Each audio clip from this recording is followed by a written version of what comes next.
ព្រះបន្ទូលរបស់គ្នាអញនឹងមិនបន្ទោសឯង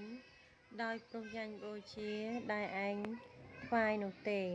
ឯដង្វាយដុតរបស់ឯងនោះក៏នៅចំពោះអញជានិច្ចតែអញមិនយកគោឈ្មោលពីផ្ទះឯងឬពពែឈ្មោលពីក្រោលឯងឡើយបិទអស់ទាំងសត្វនៅព្រៃសត្វតែរបស់អញព្រមទាំងវងសត្វទាំងប៉ុន្មាននៅលើភ្នំទាំងពាន់ផងអញស្គាល់អស់ទាំងសត្វស្លាបនៅលើភ្នំហើយសត្វព្រៃនៅ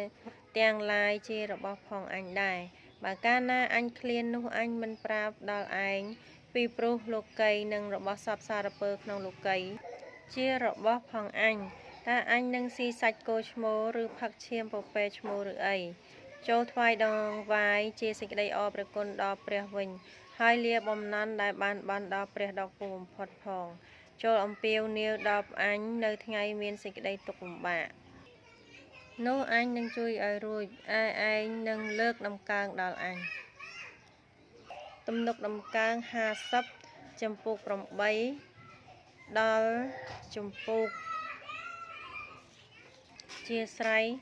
ចំពោះ50ខ